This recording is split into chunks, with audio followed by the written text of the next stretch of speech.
Ladies and gentlemen, please welcome Dr. Huang Jin Lee.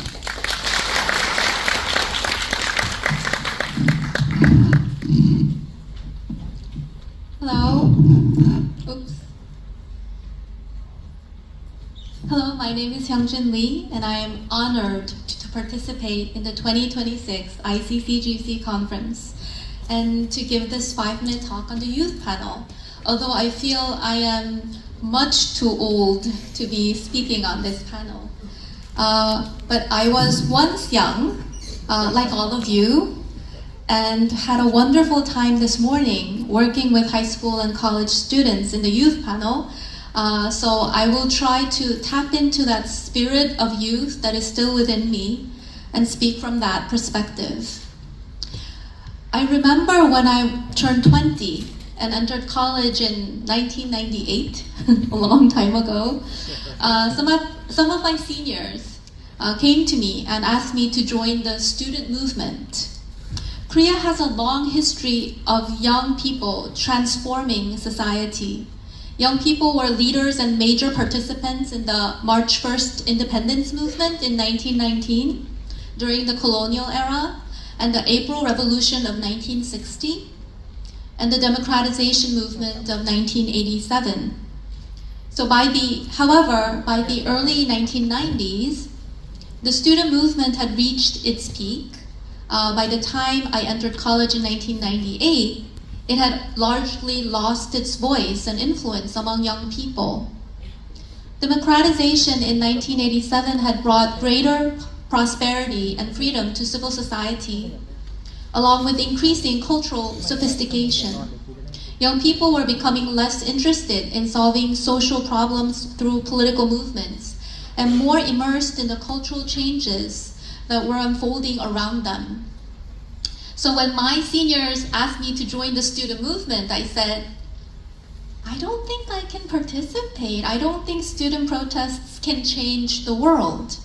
I believe that social conflicts can be resolved through religion and spirituality, not through social or political approaches. That really was what I believed when I was 20, that a religious and spiritual approach was the right solution for the problems of the world. But now, 28 years later, I'm no longer sure whether that was a sound intuition or whether I was simply hiding behind religion.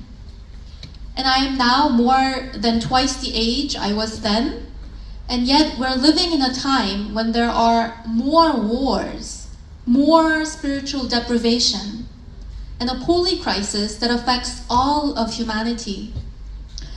I believe we're witnessing an age in which religion has lost much of its authority to materialism. More and more people seem to worship the pursuit of material wealth rather than the cultivation of their spirituality. Even when people experience an internal crisis or emotional breakdown, many young people today turn to ChatGPT or Gemini and ask, what should I do? Rather than turning to religious teachings or religious communities. Rather than simply blaming materialism or modern civilization for this situation, I think we need to look inward and ask whether religion itself bears some responsibility. Have we abandoned our fundamental responsibilities and become too absorbed in expanding our own religions and defending our particular beliefs? The world today is plagued by anxiety, conflict, discord, and war. Some wars even have their roots in religion. But do we, as religious communities, have a sufficient sense of responsibility for addressing and resolving these problems? The United Nations plays an important role in promoting world peace, but its power is limited. Meanwhile, religions often follow the work of the UN rather than taking the initiative themselves. I believe that the essence of religion lies in restoring human beings to their true nature, restoring relationships of mutual coexistence, overcoming poverty, ignorance, and disease, and helping people learn how to cultivate their minds and live together in peace. Religion should move forward with the conviction that it bears a responsibility for world peace and for the difficulties facing humanity today. Only then can religion regain its relevance to the younger generation. And to do this, I believe the world's religions must come together in genuine harmony and solidarity. There are already many religious conferences around the world, including Iccgc. These are valuable and very, very precious, and I have learned a lot from the people I have met in this conference, the talks that I've heard, and by learning of the activities that all of you are doing around the world. However, conferences that meet only once a year are not enough to take responsibility for the problems facing humanity.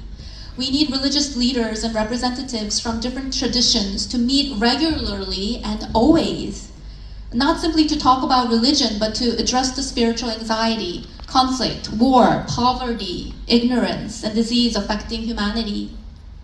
We need to reclaim the authority that religion has lost to materialism. And we need to embrace the conviction that religions have a responsibility for both world peace and the peace of the human spirit. This is why I would like to call for the establishment of united religions, a UR, a permanent and solid entity representing the world's religions. When I was 20, I believed that we could change the world through religious and spiritual reawakening. But I have to admit that over the past 28 years, I have not done enough to make that change happen myself. Perhaps this is why I'm here today and was put in the youth panel against my age difference. I believe that now is the time for us to take up that responsibility, to begin with reawakening ourselves, to bring that reawakening into society and to unite the voices of different religions through a common front against the holy crisis facing our world. I was 20 when I first believed that religion can change the world. I believe that I have the responsibility, we have the responsibility to make the younger generation believe the same. Thank you.